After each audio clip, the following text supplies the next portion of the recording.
Alrighty everyone, welcome back. Happy Friday. Hope you're all getting ready for an amazing weekend, and there's a lot of things to talk about right now, involving specifically Star Wars and the Indiana Jones franchise with Indy 5. There's a lot of things going on between Disney and Lucasfilm, and specifically Bob Iger, the CEO, and the shakeup that he's having with the Disney board. The list goes on and on. But specifically today, we're going to be focusing on Jon Favreau and what he had to confirm about George Lucas that I believe is really going to concern a lot of fans about a specific Star Wars project that's up and coming. This is Mike Zero. Subscribe if you're new and like this video to see future Star Wars updates. I'm also on Twitter at Mike01. I thank you all so very much for the great and kind support, and let's get right into the subject. Now, for those of you that don't know, Jon Favreau is and has been working with Dave Filoni on the Ahsoka series, promoting the show, really kind of boosting the marketing of this series. And if I really had to point this out, Ahsoka's marketing is completely outperforming Indiana Jones 5, a show versus a major film.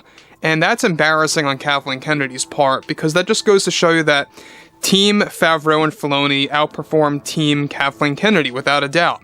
Now, when you look at stuff like this, about what Favreau has to say and confirm about George Lucas, I think it's going to give you a different perspective on things, specifically about Kathleen Kennedy and what she's been doing with a lot of the upcoming Star Wars shows, specifically two of which. Let's tap into all of this. Now, we know that Favreau is all about the fans. He's much like Tom Cruise.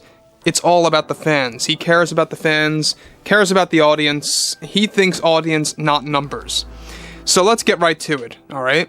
So on top of this, with Jon Favreau actively working on both Mando Season 4 and Ahsoka Season 2 in the early development phase, now he went on to reveal some concerning things about revolving around George Lucas when he was promoting Star Wars Ahsoka Season 1 with Dave Filoni. Jon Favreau was able to confirm the following about George Lucas. What myself and Dave are all about to do is by respecting George Lucas's vision and expanding his outlook of Star Wars and what it stands for. I know both Kathy and Leslie have their own vision, but what I don't endorse is their lack of respect to George Lucas, specifically with the Acolyte, which is going to completely disconnect from George's world of Star Wars. Look, I wish the best to both Leslie and Kathy, I really do, but I just feel they made two big mistakes by not allowing him on the set of the Acolyte and not respecting or bringing his work or vision to the table for the show. I just think that's a big missing piece to the puzzle that creates the magic that you know of Star Wars. And it's what we did with Star Wars Ahsoka. We made sure to not make this big mistake here with the series, and we did the best we could with the show. But not allowing George to visit the set, even for Season 3 of Mandalorian, was very difficult for us, because we do rely heavily on George for parts of our vision that we want to accomplish. Alright, so guys, let me just stop here quick before I get to the next thing that Jon talks about. I don't know if you guys knew this, but George was, yes, completely banished from visiting the set for both the Acolyte and of course, Skeleton Crew and Mando Season 3. All three of those projects, George was not allowed to visit the set of any of those, and that was all a call by Kathleen Kennedy. Now, for those of you that have not been in the loop, Mando Season 3 was not run creatively by Jon and Dave as far as creative freedom goes. They didn't really have the ability to call all the shots on the story, much like how they did with Mando Season 2.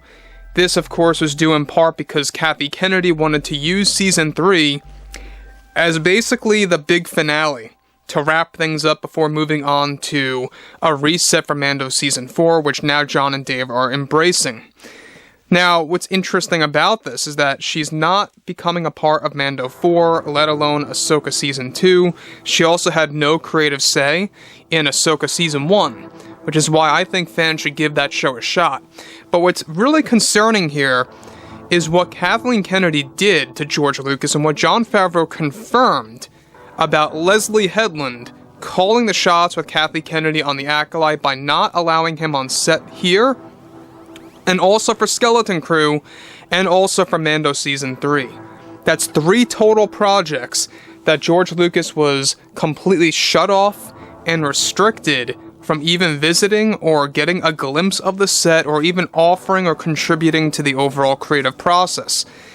This goes to show you that Kathy Kennedy is very narcissistic, and must I add, narcissism is a mental disorder, 100%, and you see this a lot nowadays in many portions of the film industry, especially with someone like Kathleen Kennedy, who is so, pretty much obsessed with her work or her agendas that are being poured into these shows, into these movies, and it's just unfortunate that this is the way things are going. But I digress. Let's move on now. So, he goes on to state, that is the only difference between myself and Leslie as filmmakers. You have to respect the source creator. You have to, and it's the only way. What Leslie is doing is a step in the wrong path, I feel, but I wish the best to them and good luck. Lucas is my idol, and I just want to do the best that I can to support him with Ahsoka and what we have coming for the future of Mandalorian. We are working hard, but can't begin writing that until the strike ends. We have many revisions for the script planned and put into place to give customers the best product possible. Now again, guys, the writer's strike is wreaking havoc on the timeline of Marvel, of Star Wars. We already know that the 2025 Rey Star Wars film, something that a lot of fans are not looking forward to anyway, has now been delayed until middle of 2026. Dave Filoni's movie is slated for late 2026. That's roughly, of course, what they're talking about right now. And then Mangold's movie is still slated for December of 2027. That's the current timeline, and they plan to announce more Star Wars movies later this year at D23 that's going to surround the old Republic era. That's a lot of films. That's 6 movies right then and there. Alright, you got the 3 ones that were announced at Celebration and 3 more coming at D23 revolving around old Republic content.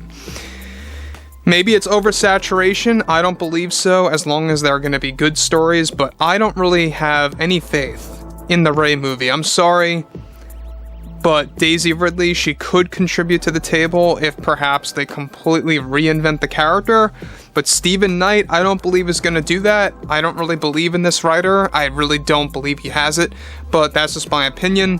But moving to what's really most important here is that this is falling in line with how Leslie Headland said before many interviews that she believes that for people that look up to George Lucas only, and only specifically, that they are not essentially Star Wars fans, that they are just looking up to, a man, basically, George Lucas, and that they don't want anything to do with female creators.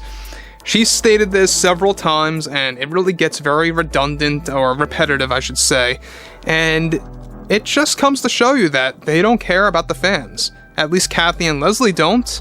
I know John and Dave do, especially Jon Favreau, since he's a world builder and a filmmaker and literally came to Star Wars because of how upset he was with The Last Jedi's iteration of Luke. So anyways, guys, drop a comment below. Fill me in below what you all have to say about this, and if you guys did enjoy the content for today, make sure to drop a thumbs up on this video to support the channel, and I will catch you guys next time.